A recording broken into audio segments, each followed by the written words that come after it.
What if I told you that 5 men, just 5, once held more power over America's future than the president himself? They didn't lead armies. They didn't write laws. Yet with oil, steel, railroads, banks, and real estate, they quietly built an empire that reshaped the world and changed the meaning of power forever. This is the untold story of America's Gilded Age, a time of brilliance and brutality, innovation and greed, ambition and collapse. It began in the ashes of the Civil War. America was reborn, hungry for progress, desperate to rebuild.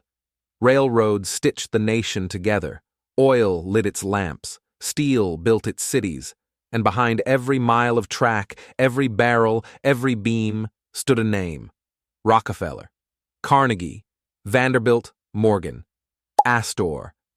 Each man symbolized an empire: energy, industry, transport, finance, and real estate. They weren't just businessmen. They were architects of a new civilization. John D. Rockefeller mastered control, not just of oil, but of monopoly itself. He built Standard Oil into a machine that crushed competitors and dictated prices.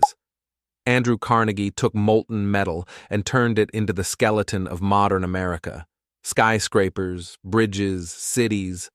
Cornelius Vanderbilt turned railroads into the arteries of the nation, charging tolls for the flow of commerce. J.P. Morgan didn't build factories. He bought them. He financed the system itself, becoming the man behind the money. And the Astor family? They owned the land under New York City. Literally, the ground millions would walk upon. For a moment in time, these dynasties were America, and no law could stop them, because in truth, they wrote the laws. But power breeds enemies. As their fortunes grew, so did public outrage. Workers lived in poverty while tycoons built mansions that stretched across entire city blocks. Riots broke out. Strikes turned violent. Politicians whispered of revolution, and then came the crash. Economic panic swept through the markets, the first taste of the boom and bust cycle these men had unleashed. For the first time, America saw the cost of unchecked ambition. The government finally struck back. Antitrust laws shattered Standard Oil. Public fury humbled Carnegie, who spent his fortune on libraries and education to repair his legacy.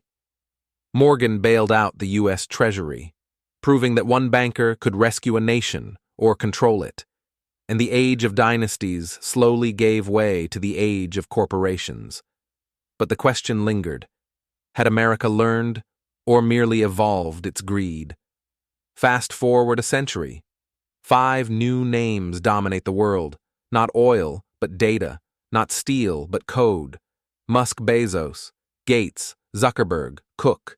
Different century, same pattern. The resources changed, but the concentration of power did not. Once, it was refineries and railroads. Now, it's algorithms and AI. The empires look digital, but the game is identical. So what can we learn from the Gilded Age? Every system without limits creates its own kings. Progress and inequality always rise together until one collapses. And history doesn't repeat, but it rhymes, especially when money writes the verse. The story of the Gilded Age isn't ancient history. It's a mirror. The question isn't whether we'll repeat it. It's whether we'll recognize it before it's too late. If you want more deep stories like this, about power, money, and how history hides inside the present, subscribe and stay curious.